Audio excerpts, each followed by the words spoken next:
今日はこれをキャストオンします。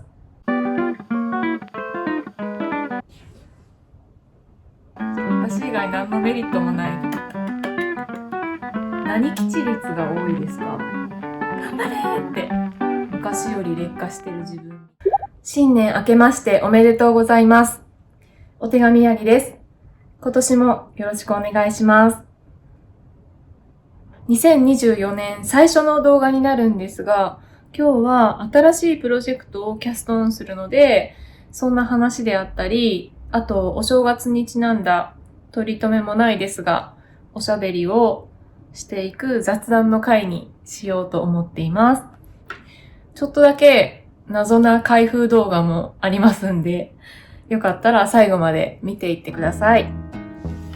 はい。っていうことで今日は何をキャストオンするかと言いますと、こちらのノマドのニット、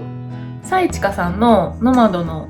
ニットに載っているフェルトのエッグバッグという、手提げのカバンをキャストオンしていこうと思っています。本の中身をお見せできないので、口頭でお伝えするんですけれども、どういう感じのデザインかというと、コロンとした丸い形の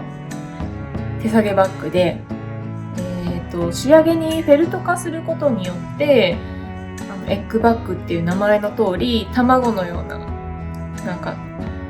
コロンとした雰囲気を出しているっていうカバンになります。で、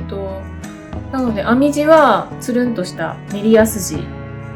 で、持ち手は短め、こうやって手に持って歩くタイプの手提げカバンの形をしていて、フェルト化しているので、フェルト化することでメリヤスの特性でくるんってなって持ち手が紐状になる感じになっています。でサンプルは白とグレーの色味で作られていました。で、指定糸はアルフォスロピーという糸で、アイスランドにいるアイスランディックシープっていう羊の毛 100% の、この本の中にも糸の情報が載っているんですけど、100g100m という極太の糸になります。私実物もお店で触ったことがあったんですけど、ごわっとした手触りなんですけど、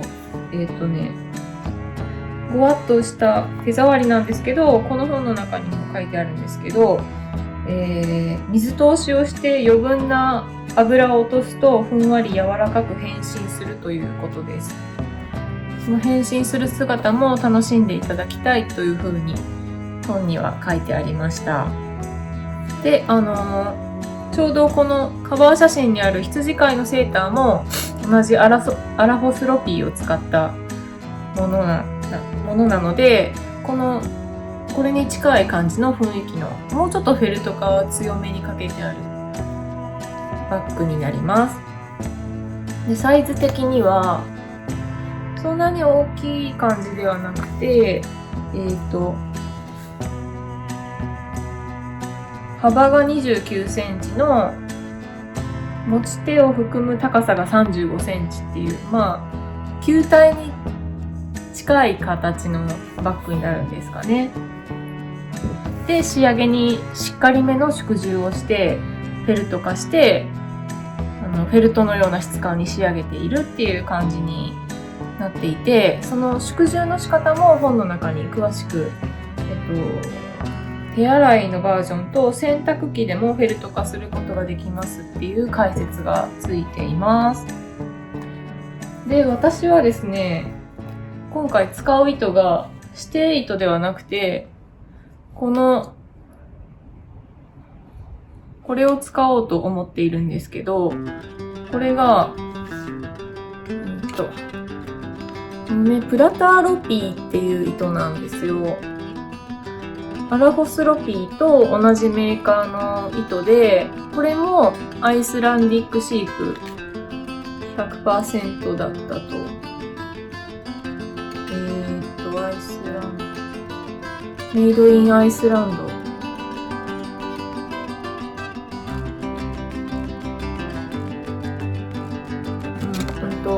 アイスランディックシープ 100% だったと思います。で、これは、100g300m、100g300m っていうことなので、ウーステッドぐらいの太さなので、指定糸よりはだいぶ細いっていう感じなんですよね。そしてこの糸のすごい大きな特徴が、ほとんどよりがかかってない、こういう原毛に近い糸なんですよね。原毛に近い糸なので、なんか購入するときに結構編むときにちぎれやすいから2本揃えて編むとまだマシだよっていう風に教えてもらったんですよ。こんな風に結構すぐにちぎれちゃう感じなんですけど、なので引き揃えようと思ってこの2色を購入したんですけど、ちょっと試しに編んでみたらそんなに大丈夫そうだったので、私多分ゆる手なので大丈夫そうだったので、なんかせっかく綺麗な2色で買ったので、それぞれの色がちゃんと出るように編み込みでストライプにしようかなって思っています。で、まずはそのスワッチをね、こんな風に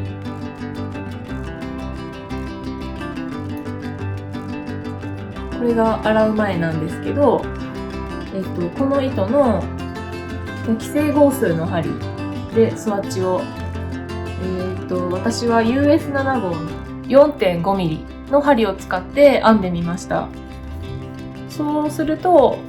洗う前のこの状態でゲージが18目15段が10センチ角っていうぐらいになったんですけど、大事なのはフェルト化した後の編み地のゲージがどれぐらい違うかなので、これと同じサイズもう1枚作って1枚だけフェルト化させたのがこっちなんですよ。これ結構すごいですよね。だいぶ縮んだと思うんですけど、こっちはゲージを測ってみると、5センチ角で12目10段だったので、だいたい10センチに換算すると24目20段っていうことになりました。だからだいたい6目分5段分縮んだっていう感じですね。ちょっと重ねて比べてみようかな。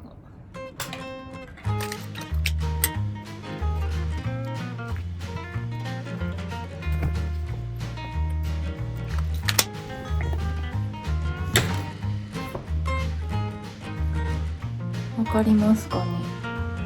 こんなに違う。こんなに縮んだ。これ好みの加減で結構好きなぐらいの縮み具合にはできると思うんですけど、本のやり方に従ってやってみた結果がこのぐらいっていう感じでしたね。で、指定糸のフェルト化の具合が本の中に載ってたんですけど、指定糸だとだいたい1目5段分ぐらい縮む感じの結果になっているので、それと比べるとだいぶ、横方向に、でも横方向にも縦方向にも結構縮んだなっていう感じですよね。で、この編み込みなので、あとちぎれやすいっていうのを聞いてたので、結構ゆる手気味に編んだんですよ。だからこんなスケスケな感じなんですけど、祝寿後はこんなにでもそれでも透かしてみるとちょっと透け感ありますけど、でもめちゃめちゃしっかりした生地の感じになってます。こんな感じだから、編み地のカバンって結構伸びるっていう印象あると思うんですけど、フェルト化させるともう本当にしっかりちゃんと使えるカバンになるんじゃないかなって思ってます。で、このフェルト化後のゲージをもとに本の仕上がりの寸法に近づくように目数と段数を割り出したので、今日早速キャストオンしようということで動画を撮り始めました。で、こ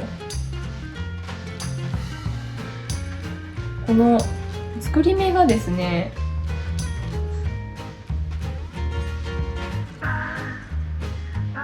ターキッシュキャストオンっていう作り目なんですよ。どういう感じかというとですね、ターキッシュキャストオンっていうのはこう輪針を2本揃えて、なんかこうぐるぐるぐるぐるぐるぐると巻いて、で、1本を引き出してそこから輪に編み始めるっていう感じの作り目なんですけど、私は、ストライプにしようと思ってるので、そのターキッシュキャストオンでどうやったら2色で始められるかなといろいろ試行錯誤して、そのやり方がだいたいできたところなの。やり方がだいたい固まってきたので、それを今日やってみてうまくいくかどうか試してみようかなって思っているところなんですけど、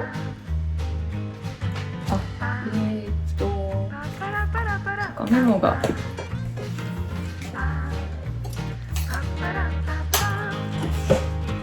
で、割り出したメモをもとにやってみようと思います。A から B、B から A を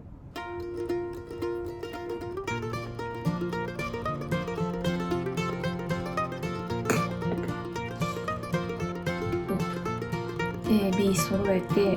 50目作り。面々は A から B、B から A を50目。中央は A から A、B から B を50目です。よし、やってみましょう。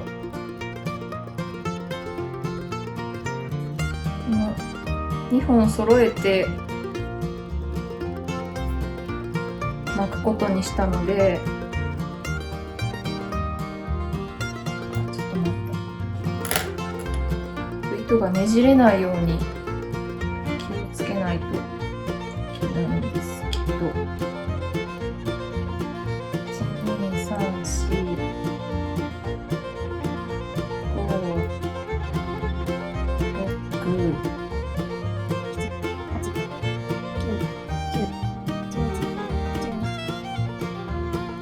違うじゃん。間違えた。違う。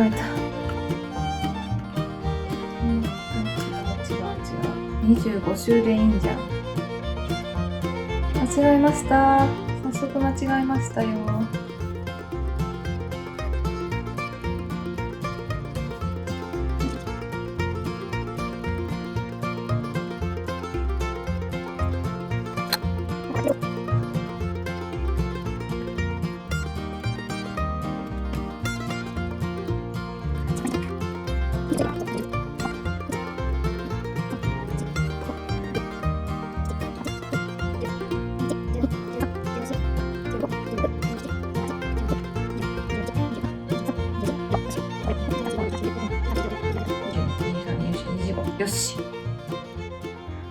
よし、負けました。ドキドキするよ。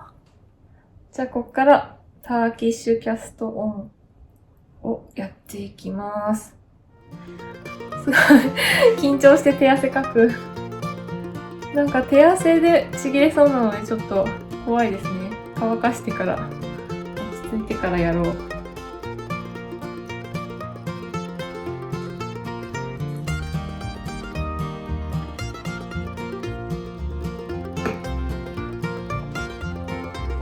よし。で、この2本一緒にストライプに巻きつけたやつで、上の段を取るときはこの上の段っていうか針1を編んでいくときは、緑色を編むときにピンクの糸で編んで、ピンクの糸で編むときに緑で編むっていう逆の色で編んでいって、で下の針2を編むときは同じ糸を同じ糸で編み出すっていう風にすると、ちゃんとカラーワークも帳尻が合うようにキャストオンできると思うんですよ。まだこれ頭の中で描いただけのアイディアなので、実際ちゃんとできるかどうか初めて今試してるところなんですけど、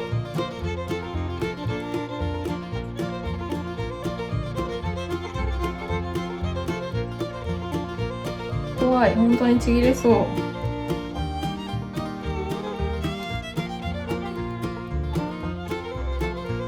ゆっくりやろう。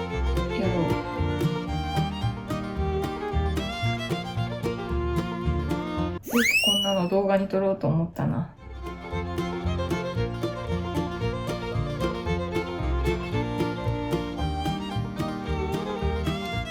とりあえず針1は編めました。次は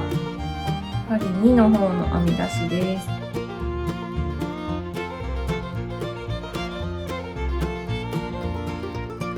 針1の方が編み出せたところです。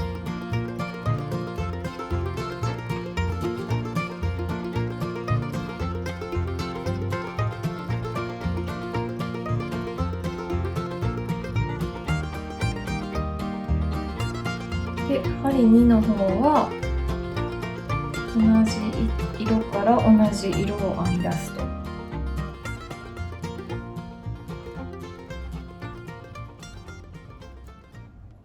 49、50、できた。作り目できた。作り目できた。よかった。2色のターキッシュキャストオンができました。よかった。じゃあこっからはおしゃべりしながら進めようと思います。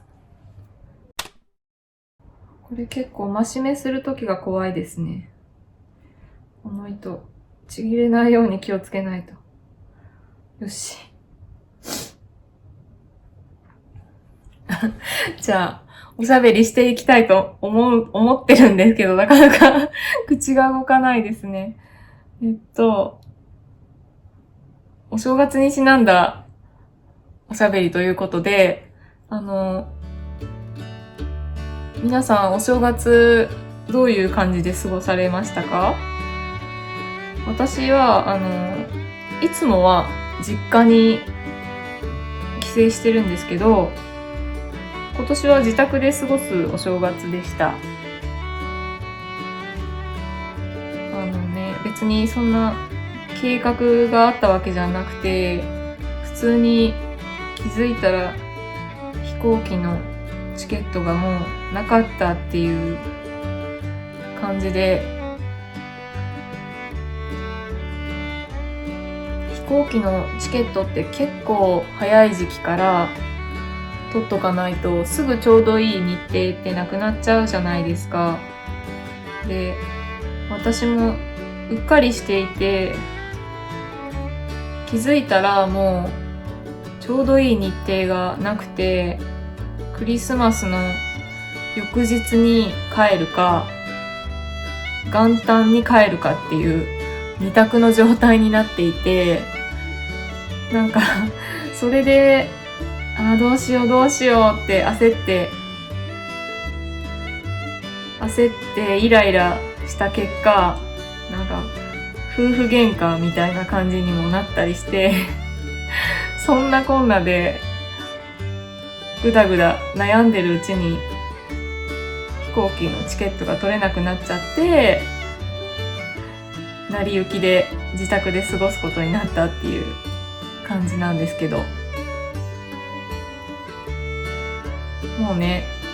そのスタートがそんな感じだったから、こうグダグダになっちゃって、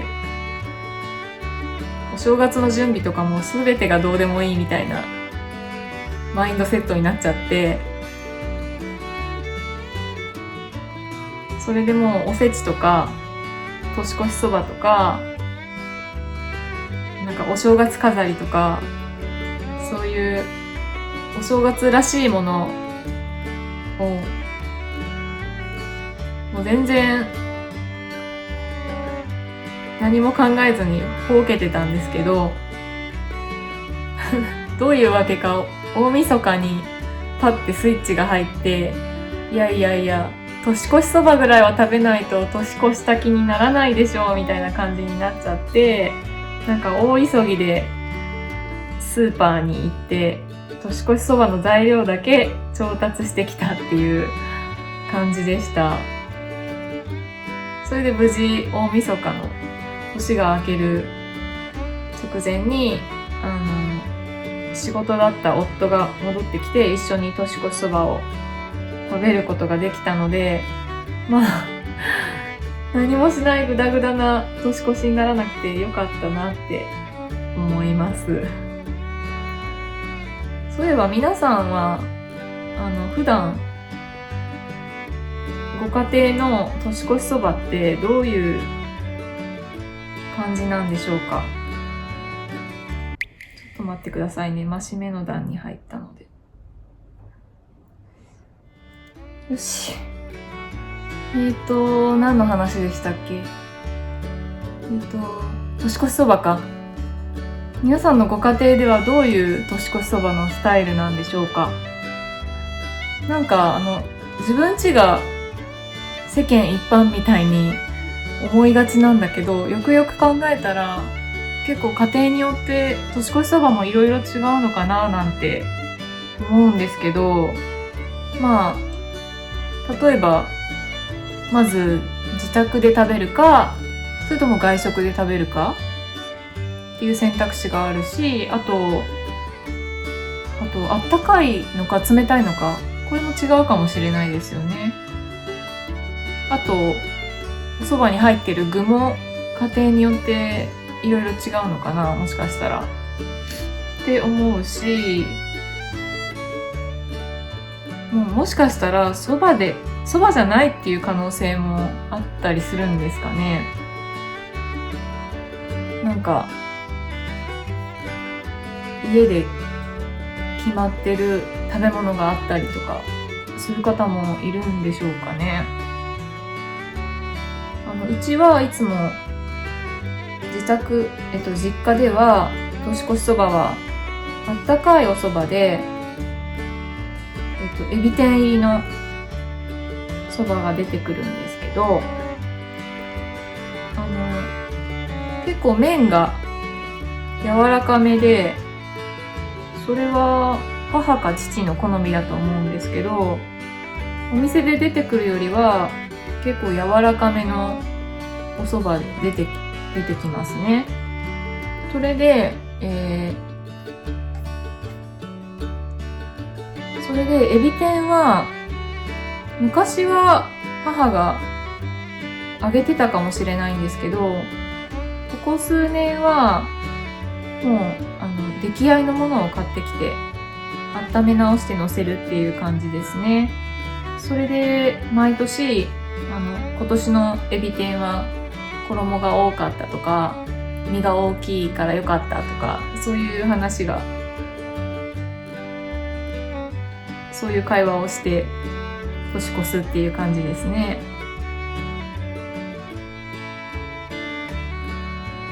なんかそれで外食の年越しそばも一度経験があるんですけど、それは学生時代に、どういう理由でか忘れたんですけど、実家に帰省せずに一人でお正月を過ごすっていう年があったんですね。で、その時に年越しそば、お蕎麦屋さんが本当に家の近くの徒歩1分ぐらいのところに小さいお蕎麦屋さんがあったんですよ。なのでじゃあそこのお店に出前を頼もうっていうことにしたんですよ。でもうね今考えるとそんな大晦日にね小さい個人の蕎麦屋さんに出前頼むとかってもしかしたらちょっと迷惑だったのかなとか思うんですけど、その若い頃は世間知らずだったのでそんなことも思いが至らず、大晦日に出前を、夜の7時ぐらいに届くように注文したと思うんですよ。でも7時になっても届かなくて、もうずっと待てど暮らせどそばが届かなかったんですよね。何時間ぐらい待ったか忘れちゃったけど、かなり遅れて届いたっていう記憶に残っています。っていうか今考えればなんでそんな徒歩1分ぐらいのところに出前頼むんだよって感じなんですけど食べに行きゃいいじゃんって思うんですけど、なんか多分出前っていうものに憧れがあったんだと思います。うちの実家ではあんまりなんか出前を頼むっていう習慣がなかったので、ほとんどなんかサザエさんとかアニメで見るようないわゆる出前っていうものを頼んでみたかったのかなって今思い起こすとそんな風に思いました。年越しそばに関してはそんな思い出話を思い出したんですけれども、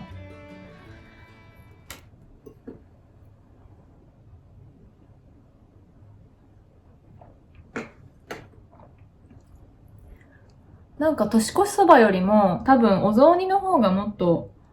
地域とか家庭によって大きく違うんじゃないかなって思いますよね。例えば私が知る限りでもお餅の形が丸餅なのか四角い餅なのかっていうのがあるし、あとあんこ入りのお餅を使うっていう地域もありますよね。あとはだしの種類もすまし汁とか白味噌で作るっていう地域があったりっていうのを聞いたことがありますし、具は多分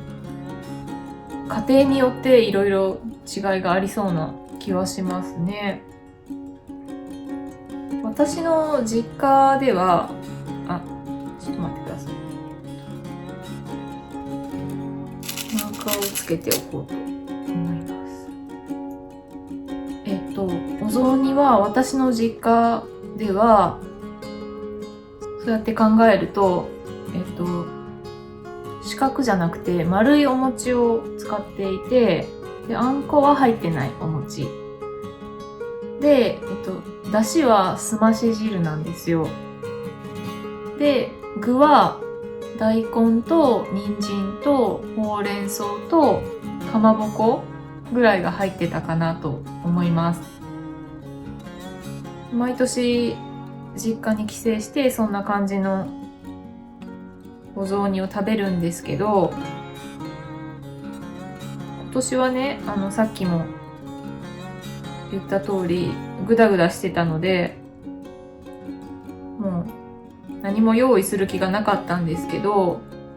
それでもやっぱり年越しそばを食べるとお雑煮も食べたいなっていう風に思えてきて、材料がね準備してなかったので、あと元旦だからスーパーも空いてないのであるもので作るしかなかったんですけど、なんか奇跡的にね実家のお雑煮とほぼ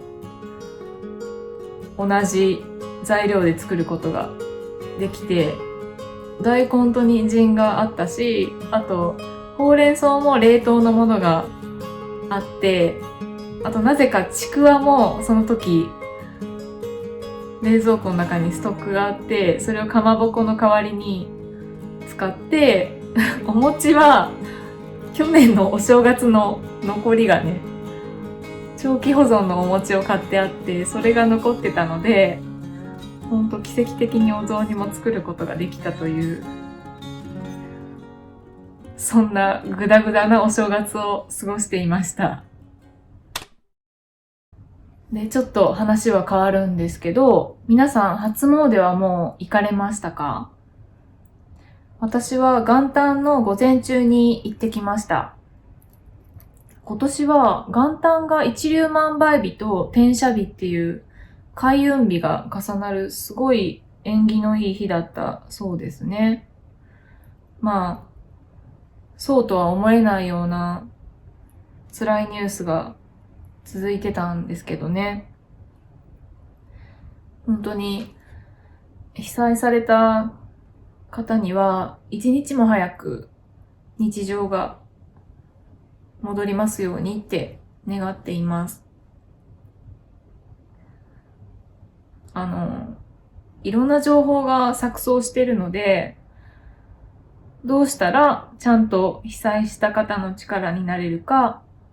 よく考えてできることをしたいなって思っています。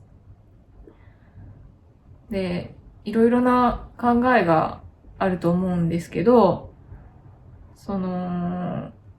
これまでの災害の経験から何が良くて何がダメなのか、たくさんの人たちで情報共有して、より良い支援のあり方を探るっていうのはすごい大事なことだと思います。でも、その一方で、純粋に誰かを助けたいっていう、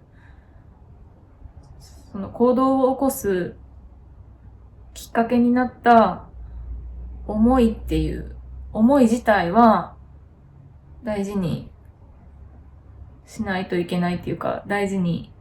私はしたいなっていうような、なんか、ね、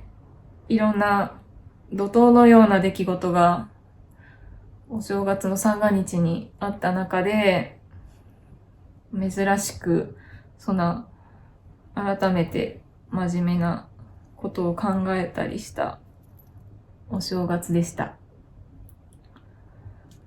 ちょっと話題を変えるんですけど、そんなこんなで、一人で今年は初詣に行ってきた感じだったんですけど、実家で過ごすお正月だと、毎年家族揃って元旦に初詣に出かけるんですね。で、おのおのがおみくじを引いて、その結果を報告し合うみたいな時間が楽しかったりするんですけど、今回は一人なので、でもおみくじは引きたいので、本当に淡々と引いて、淡々と結果を見るっていう感じになるのかなって思って、なんとなく寂しいなと思って、なので、本来だったらおみくじって結んで帰ると思うんですけど、その場で。でも今回は人生で初めておみくじを引いて開けずにちょっと持って帰ってみました。おみくじ持って帰ってみました。おみくじ。せっかくなので動画の中で開封して皆さんに共有したいなって思うんですけど、ちょっと私以外何のメリットもない共有ですみません。開けさせてもらいます。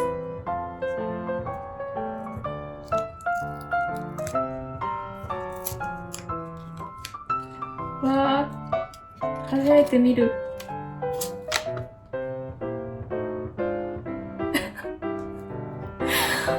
結果、中吉でした。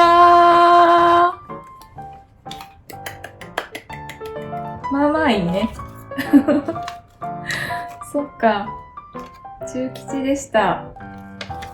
どんなことが書いてあるのかな。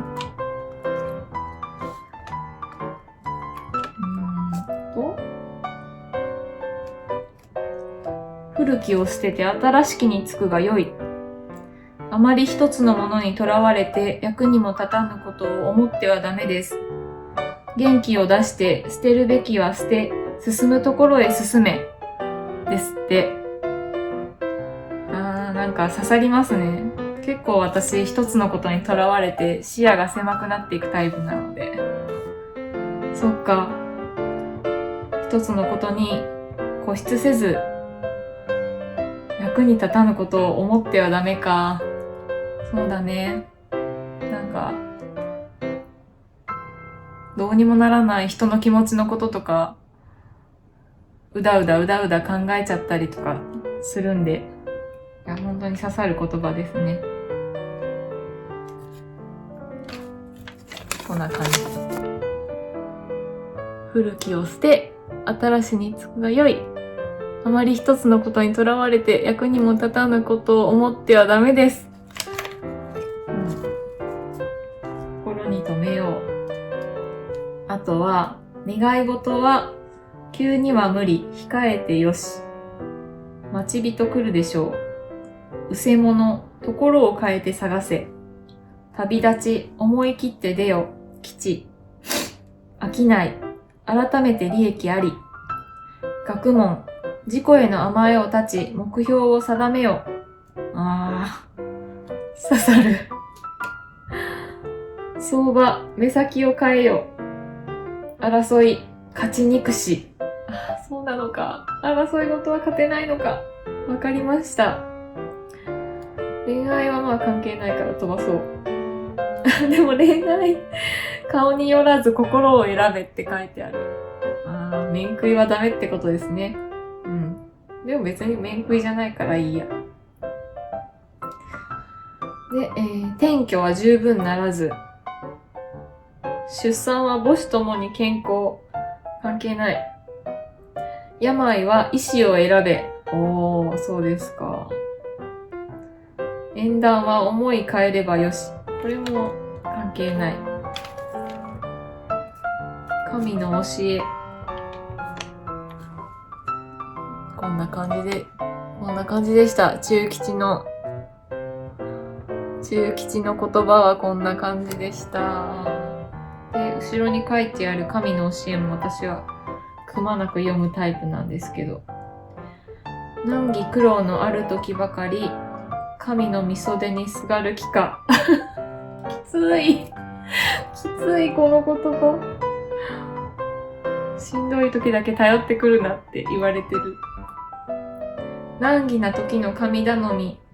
人の力の及ばぬ苦しみに生き合うと、にわかに神様と騒ぎ立てる。神様もかわいそうだとおぼしめし、お助けくださるでしょうが、私たちは普段から神様を敬いお慕いし、その御心にかなうよう、正しい行いを常に心がけるべきである。平穏無事の日常も神様のおかげであることを忘れてはならない。日頃の行いが大事ってことですよね。本当に刺さる言葉が書いてありました。ね。だいたい3日後ぐらいにこういうの忘れちゃうんですけどね。これは、また改めて神社に行って結んでこようと思います。お付き合いくださりありがとうございました。皆さんに何のメリットもない情報共有を結構な時間をかけてお届けしてしまいました。ということで、ちょっとお話に戻ろうと思うんですけれども、おみくじといえばですね、皆さんは何吉率が多いですか？もしくは何凶率？私は今までのおみくじでは結構末吉あたりが高確率で出る気がするんですけど、一度ね、大凶を引いたことがあるんですよ。今のところ人生で一回だけなんですけど、それが結構ね、なかなかのタイミングだったので、今でも心に残ってる出来事なんですけど、厄年のね、しかも大役の前の年の前役の時だったんですけど、どんなシチュエーションだったかというと、同い年のお友達とね、来年翻訳で大役なんだってよ、みたいな感じで、厄除けで有名なお寺に行って、ごま祈祷っていうのを受けてきたんですよ。大きい火を起こして、お坊さんが厄払いしてくれるっていうやつなんですけど、結構本格的な厄払いに行ってきて、それで、もうこれで安心だね、みたいな感じで、和やかな気持ちで、その厄払いの帰りに何の気なしに引いたおみくじが大凶でした。びっくりじゃないですか。厄払いとはって思うんですけど。でもね、一緒に行った友達とは、これで厄払いしなかったらもっと大変なことになってたんだよって。厄払いしたからおみくじで大凶を引くぐらいのアンラッキーで済んだんだよきっとっていう共通の認識で帰りました。で、結果何事もなくその1年過ごせたんですけどね。しかもその翌年の大役の翻訳の時にもうそんなんすっかり忘れて厄払いとか一切せずに過ごしちゃって、気づいたら厄年過ぎてたっていう感じだったんですけどね。まあなので、もしよかったらぜひ皆さんも厄年の時にはおみくじ引いてみてください。できれば厄払いをした後に引いてみてください。で、ちょっとお話は変わるんですけど、今年のお正月は新年早々、新しい経験を一つしてきまして、何をしてきたかというと、箱根駅伝の応援を沿道まで出てしてきたんですけど、私ね、普段、そんなスポーツ全般にあんま興味ない人間なんですよ。なので、現地に行くまでは、まあ結構、なんていうか、物見遊山みたいな感覚で、気軽な感覚で見に行った感じだったんですけど、なんか実際ね、一生懸命走ってる人の姿を間近で見ると、こういつの間にか自分も熱くなって、頑張れーって気づいたら大声で、もう通る選手全員に頑張れって言ってました。なんか、人が頑張ってる姿見るのってやっぱいいですね。全然そんな興味持たなかった人間が頑張れってなるぐらい本当にエネルギーをもらえたなって思います。それでいい影響を受けて、珍しく今年1年の目標をね、三が日の間に計画を立ててみたんですよ。なのでここで宣言してみようかなって思ってるんですけど、3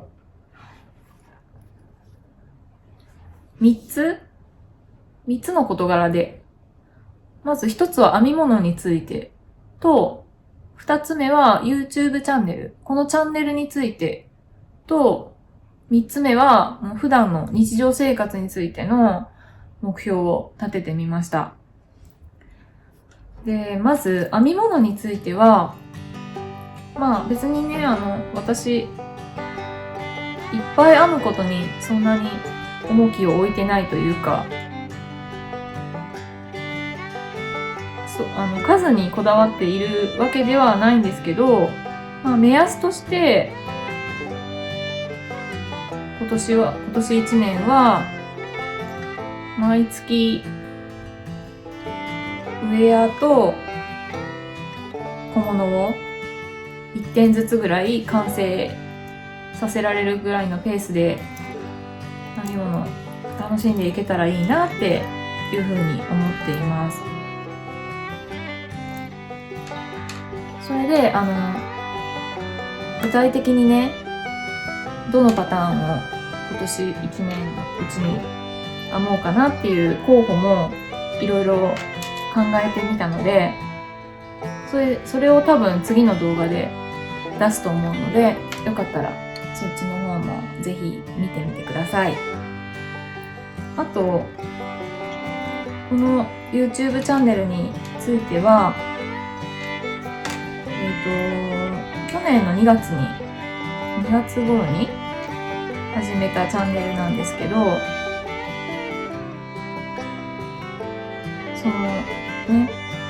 ちょくちょく更新が途絶えながらも、なんとか去年は継続することができて、ありがたいことにチャンネル登録してくださる方も、いいねとかコメントをくださる方もいらっしゃって、本当にそれが去年1年は励みになって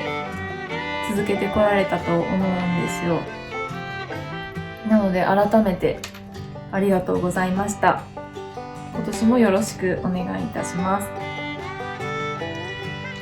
ということでね、あまり背伸びした目標を立てるとまたしんどくなっちゃうので、今年1年もとにかく継続するっていうことを目標にやっていこうかなと思っていて、その上でさらにどこかしら小さな歩みでいいので、去年よりクオリティを上げられたらいいなと、より楽しんでもらえるコンテンツを目指して今年も頑張っていきたいなと思っています。そして日常生活については本当にありきたりなんですけど、体力をつけたいっていう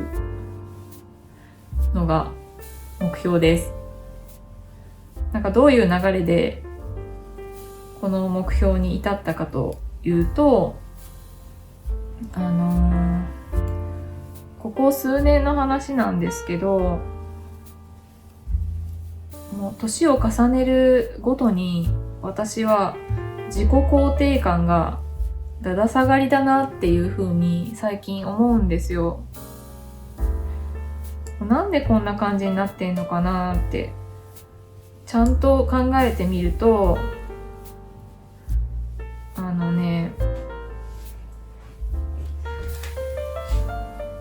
多分自分の容姿が老化とともに劣化してる。劣化って嫌いなワードなんですけど、実は自分が一番劣化って思ってるのかなっていう風に思えたんですよ。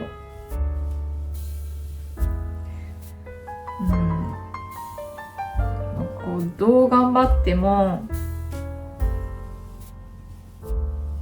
昔より劣化してる自分みたいな、それが鏡の向こうにいるっていうのが毎日ちょっとずつ自己肯定感を下げてる考え方なのかなと思って、で、そのせいで、なんか昔はちゃんと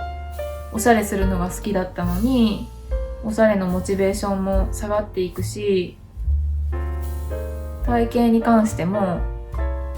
もう太ろうが痩せようがおばちゃんだしっていう感じで、食生活もこうやる気がないなあなあになっちゃうっていうのが良くない習慣になってきてると思うんですよ。なので自己肯定感を